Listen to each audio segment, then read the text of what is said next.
My name is Stephanie Norman. Thank you for participating today on my program on child maltreatment recognition and reporting. We will now begin with the presentation.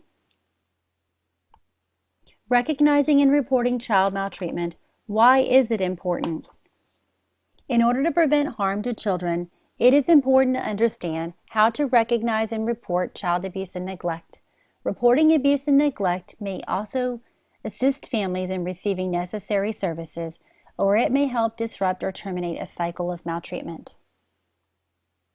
Child maltreatment is defined as any act of commission or omission by a parent, caregiver, or person in a custodial role resulting in harm, potential for harm, or threat of harm to a minor child under the age of 17. Child maltreatment includes physical abuse, sexual abuse, emotional abuse, and neglect.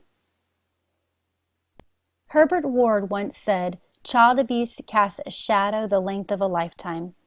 The definitions of physical abuse, sexual abuse, emotional abuse, and neglect will be discussed further. Additionally, the indicators for each will be provided. Physical abuse is the methodical use of bodily force against a child, resulting in or potentially resulting in physical injury. It includes hitting, shaking, kicking, punching, biting, beating, pushing, shoving, and dragging. One of the most tragic forms of physical abuse is abusive head trauma, which we will discuss further. The indicators of physical abuse include unexplained bruises, burns, fractures, lacerations, abrasions, human bite marks, bald spots, and rope burns on the arms, legs, neck, and/or torso. Please familiarize yourself with these as they will assist you in the identification of child abuse. Generally, these indicators do indicate that a child's safety may be at risk, and at the very least, the situation should be assessed by a professional able to determine the causes of these symptoms and offer the help and assistance necessary to reduce the risk to a child. Abusive head trauma is often known as shaken baby syndrome and is abbreviated as SBS. It only takes seconds of vigorous shaking to cause life-threatening injuries or death, and it's important to know that shaking is not an accident. It is difficult to know the exact number of SBS cases per year because many cases are underreported and/or never receive a diagnosis. However, a study of North Carolina's shaken baby syndrome cases suggests that as many as 3 to 4 children a day experience severe or fatal head injury from child abuse in the United States. Those infants will suffer from mild to non-acute residual effects and/or neurological damage such as blindness, seizures, hydrocephalus, hearing loss, cerebral palsy, learning and developmental disabilities, and speech difficulties. Sexual abuse.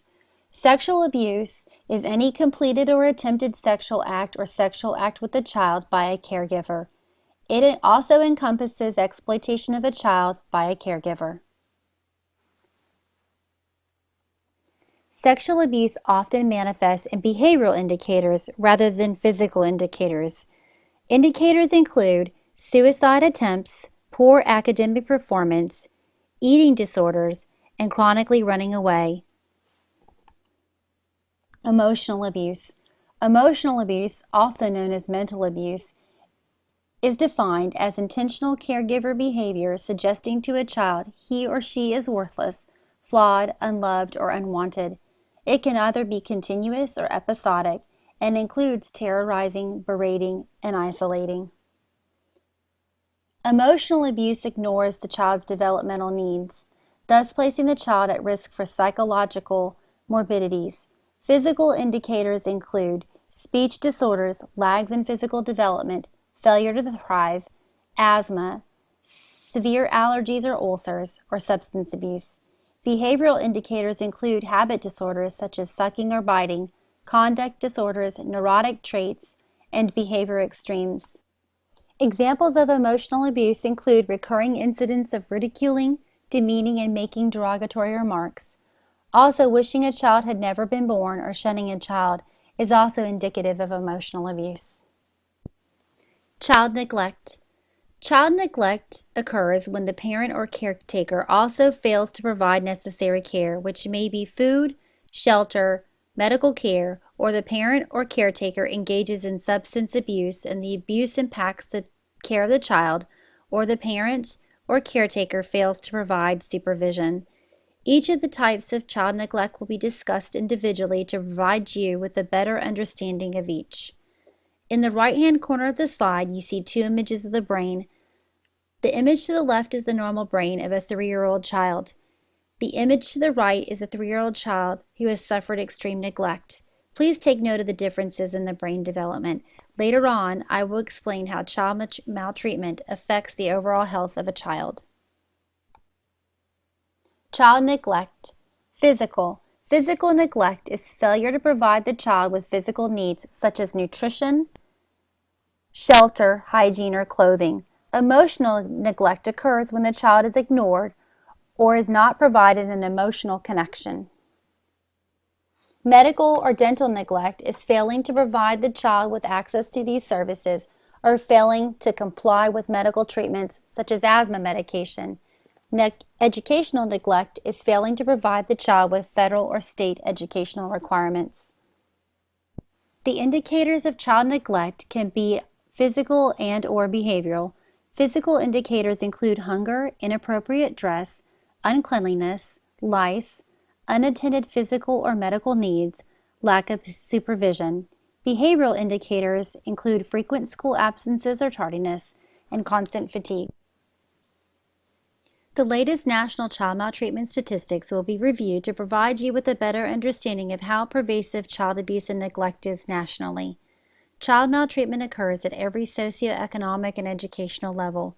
It occurs across ethnic and cultural lines and within all religions. In short, child maltreatment does not discriminate. Children in this country are suffering a hidden epidemic of child maltreatment. Every year, more than 3 million reports of child abuse are made in the United States involving more than 6 million children. Every 10 seconds, a report of child abuse is made in the United States. According to the National Child Abuse and Neglect Data System, abbreviated NCANDS, 686,000 of these cases were substantiated in fiscal year 2012. Data suggests Child Protective Services underestimate child maltreatment cases, and the actual number is much higher than reported. Regardless, child maltreatment is a public health crisis.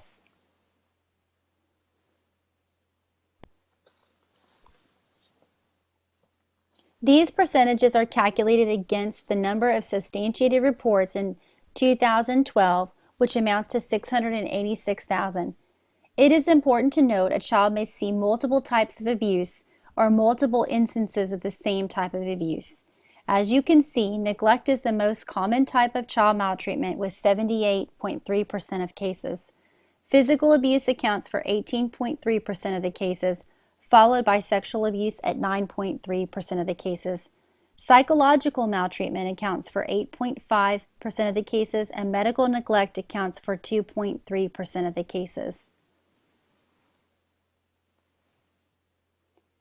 The United States has one of the worst records among industrialized nations, losing on average 5 children every day, or 1,600 children annually, to fatal child abuse and neglect. Many experts argue the number of fatal child maltreatment cases are underreported and underestimated due to agency mandates, protocols, and practices. A recent report on child abuse and neglect estimates 50% of fatalities reported as unintentional injury deaths are later reclassified as fatal child maltreatment upon further investigation by medical or forensic experts.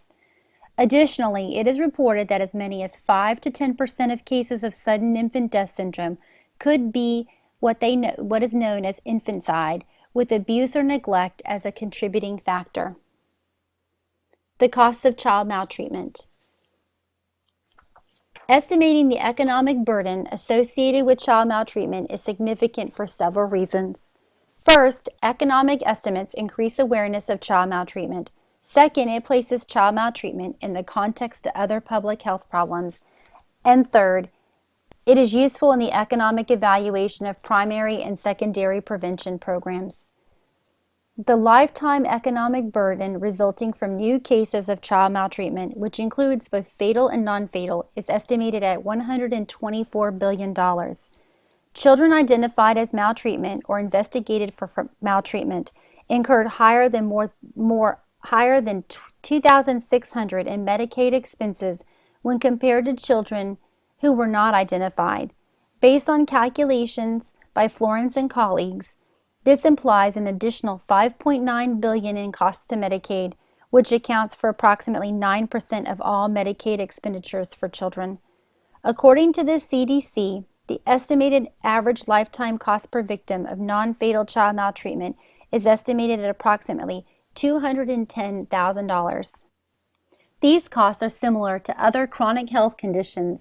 For instance, a stroke has a lifetime cost per person estimated at approximately $160,000, and type 2 diabetes is estimated between $181,000 and $253,000 per person. In cases of fatal child maltreatment, the estimated lifetime burden is almost $1.3 million, including $14,000 in medical care costs and $1.25 million in loss of productivity. What remains unaccounted for in these estimates are the emotional costs associated with child maltreatment. Child maltreatment victims encounter pain and suffering, which lead to a reduced quality of life. These emotional losses cannot truly be quantified, but must be considered when discussing the economic burden of child maltreatment. The emotional costs associated with child maltreatment may, in fact, represent the largest cost component and therefore should be taken into account when allocating resources for prevention and treatment. The adverse health outcomes of child maltreatment. Child maltreatment victims are more likely to experience adverse health outcomes throughout their lifespan resulting from neglect and abuse.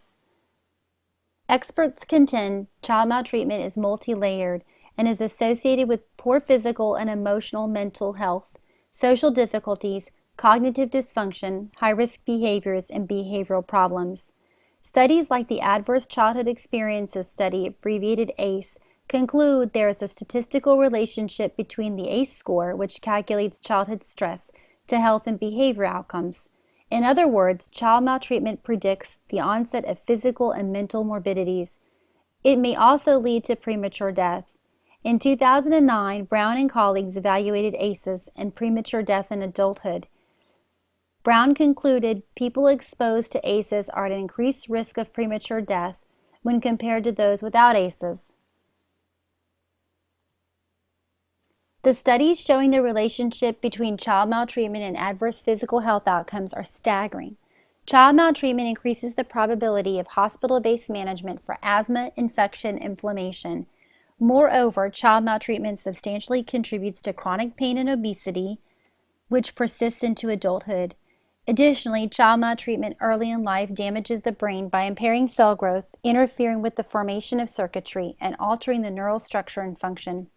In another study, child abuse predicted liver disease related to alcohol use disorders and heart-lung symptoms related to cigarette smoking.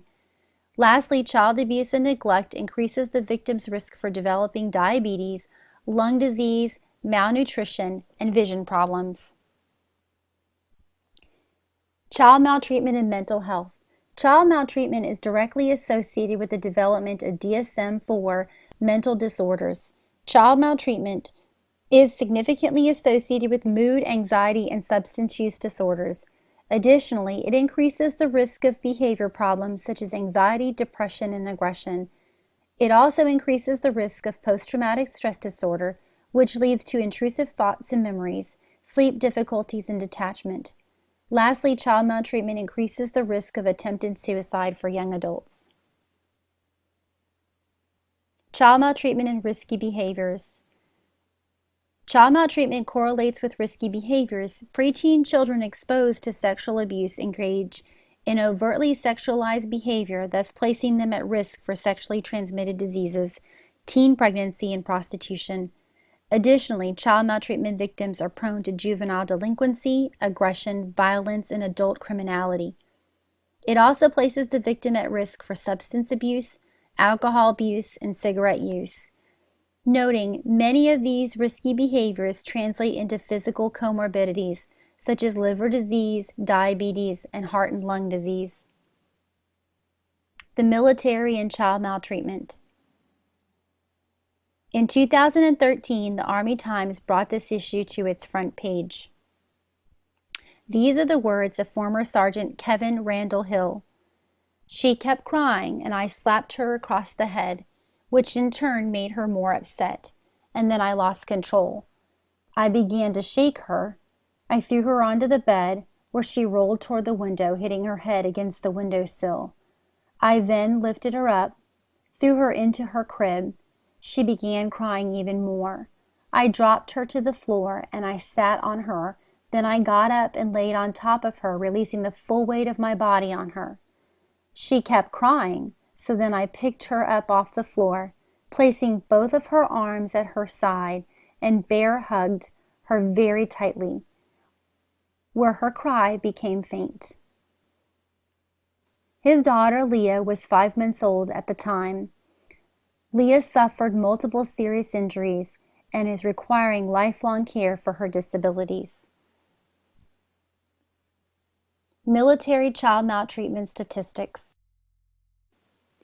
Many are unaware of the growing epidemic of child maltreatment in the Army as well as other service branches. Between 2009 and 2012, the Army has seen a 40% increase in child abuse cases. Prior to 2011, the rates of child maltreatment were lower within the military population when compared to the civilian population. However, after 9/11 and the increase in combat deployments, the rates of child maltreatment have doubled. Some studies suggest the rates of child maltreatment in the military are increasing at a much faster rate than predicted and therefore exceed the civilian population. Moreover, research suggests military communities have documented elevated levels of fatal child maltreatment and shaken baby syndrome.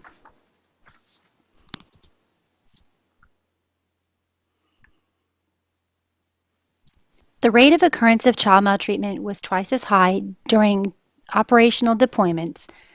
Additionally, researchers examined patterns of spouse abuse and child abuse, which has a strong correlation. When spousal abuse and child maltreatment were identified together within the same family, the rate of emotional abuse increased to 41%. Emotional abuse often accompanies other forms of child maltreatment and, in fact, may be one of the most common forms. Nonetheless, it is very uncommon for emotional abuse to be the sole reason for reporting to child services or to family advocacy. Neglect is the most common form of child maltreatment in the military. The analysis conducted by Fullerton and colleagues lends merit to this argument. Fullerton studied child neglect in Army families, asserting the rates of child neglect have increased substantially in recent years. For many military families, understanding neglect remains complex because of these families' unique circumstances. In order to understand these circumstances, one must understand military family demographics, stressors, and protective factors.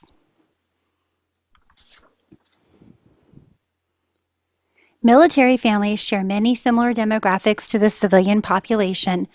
Nonetheless, certain demographics of military families differ.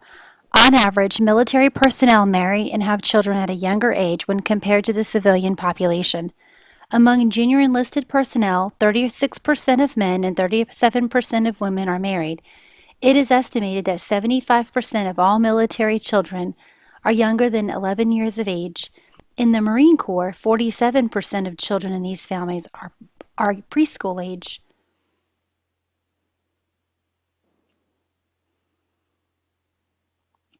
Within military families, there are often similar struggles common to all families. That is, they have concerns over education, parenting, child care, and career choices. However, military families have additional stressors. There are frequent relocations, including international moves, which lead to isolation from extended families. Additionally, there are separations other than those related to deployments, such as field training exercises, and then there is the stress associated with wartime deployments.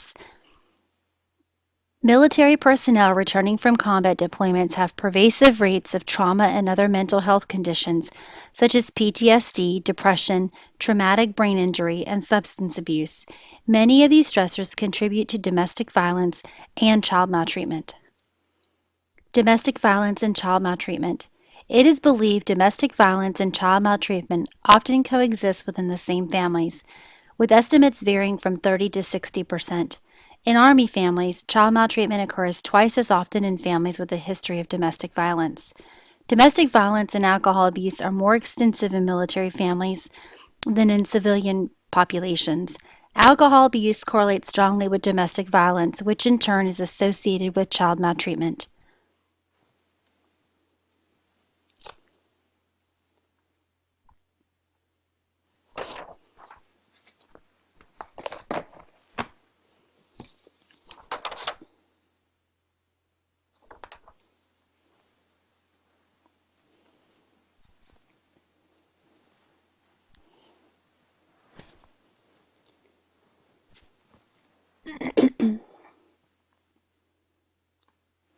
Deployment and child maltreatment. Deployment is also related to child maltreatment. An estimated 2 million children have been affected by deployments to Iraq and Afghanistan. Military families are accustomed to separation, but wartime deployments add the dimension of danger, uncertainty, and prolonged separation. The non-deployed spouse and children often experience distress related to the disruption of family life and concern over the service member. It is not uncommon for the non-deployed spouse to report worry and depression during a deployment. As a result, this may hinder his or her ability to care for one and the children. Similarly, children report increased rates of stress, anxiety, behavior problems, and depression during deployment. During 2001, the rates of substantiated child abuse and neglect were lower than those reported in the civilian population. Since 9/11, studies report that the rates of substantiated child abuse and neglect are rapidly increasing. Between 2010 and 2012, the rates of child abuse and neglect soared by 40% in the Army. The Air Force reports a 25% increase in child abuse and neglect rates from 2008 to 2012. In the Navy, child abuse rates remained relatively steady between 2009 and 2011, but the rates climbed through the first half of 2013. Several unique protective factors in military families reduce the incidence of family violence and child maltreatment. When compared to civilian populations, the military has lower rates of illicit drug use, which is estimated at 3% versus 12% in the civilian population. Additionally, more than 90% of military families consist of two-parent families versus only 67% in civilian populations. Moreover, the military provides steady, full-time employment for at least one parent in the home. With this stable environment, service members are allocated housing allowances, medical and dental benefits, and entitlements for food and cost of living adjustments based on geographical location. In many instances, service members qualify for affordable on-post or on-base housing, which also reduces living expenses. The military also provides educational opportunities by offering the GI Bill and tuition assistance. Additionally, there are educational opportunities afforded to spouses and children. The military also provides its family with a strong sense of community and social support network. It also has multiple family programs which help with education and assisting families during times of crisis. Recognizing and reporting child maltreatment.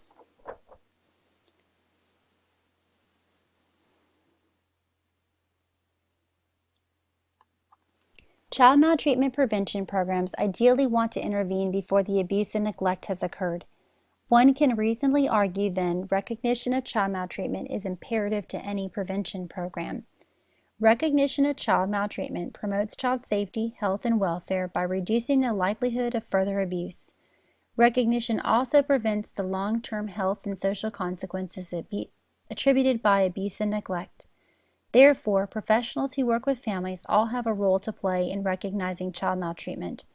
Achievement of this goal relies on professionals, in this case senior military leaders, recognizing the warning signs which indicate soldiers and their families need assistance Recognizing child maltreatment requires education and special training by senior military leaders, which utilizes the best and most up-to-date evidence. Please take the time to become familiar with the definitions and indicators of child maltreatment, as well as the military demographics and stressors presented. It is important to note the presence of any of these signs may be serious indicators of child maltreatment, and a person noticing these symptoms should pay particular attention to a child who exhibits them. These behaviors are not, in and of themselves, conclusive evidence that a child has been abused. However, the presence of any of these behaviors may indicate that a child is being or has been abused or neglected. Reporting child maltreatment. Mandatory reporting statutes exist in all 50 states, the District of Columbia, and United States territories. Overall, these laws require designated professionals report actual and suspected cases of child maltreatment to Child Protective Services or law enforcement. The military advocates for reporting child maltreatment. According to Army Regulation 608-18, every soldier, employee, and member of the military community should be encouraged to report information about known or suspected cases of spouse and child abuse to the Family Advocacy Program or the appropriate law enforcement agency as soon as the information is received. Those mandated to report include commanders, law enforcement personnel, healthcare providers, social workers, school workers, and child and youth services personnel. Despite mandated reporting laws, child maltreatment remains underreported. The reasons for underreporting vary. Research suggests a multitude of reasons for failure to report child abuse and neglect, including failure in recognizing the abuse or neglect, lack of understanding in reporting procedures, negative consequences for the family, negative attitudes towards family advocacy or child services, fear of personal or legal retaliation, including making a false report, fear of doing more harm than good, and fear of ruining a professional relationship. It's important to note that child maltreatment or suspected child maltreatment can be reported using the following channels: by calling the military police or 911, by contacting the Installation Family Advocacy Program or local civilian CPS, by contacting your state's child abuse reporting hotline or contacting Child Help at 1-800-4-A-CHILD. It's also important to note that each installation that supports military families has a family advocacy point of contact to receive calls concerning the safety and welfare of children. What is the senior leader's role and legal implications? Commanders and other leaders are required to report child maltreatment, to seek help for all parties involved, and to help ensure safety to the fullest extent possible. Commanders can provide a great deal of effective help, including documenting the abuse, preferring charges, helping with securing a military protective order to ensure the victim is safe, and ordering the soldier to treatment. The role of the senior military leader in child maltreatment recognition and reporting. Multiple factors place military families at risk for child maltreatment, including combat deployments, isolation from extended family, frequent relocations, young parental age, young child age, high rates of alcohol abuse, and high rates of domestic violence. Senior leaders are in a unique position because they possess an understanding of the stressors unique to the military lifestyle.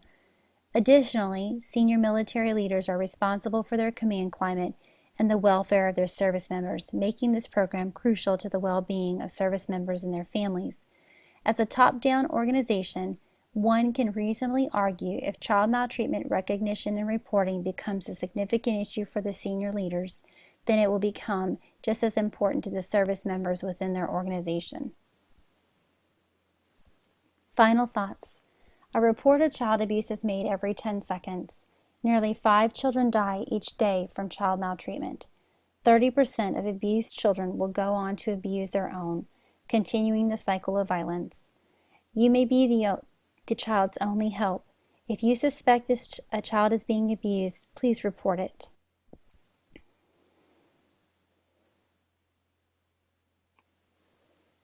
I will close the presentation by saying, General Ray Odierno, the 38th Chief of Staff of the Army, states, The strength of our nation is our army. The strength of our army is our soldiers. The strength of our soldiers is our families. President Obama has made strengthening military families a top national security policy, asserting the health of the military family serves as a strong indicator of the overall health of the military force. I would like to add, the strength of our families is in our children. Thank you for your time.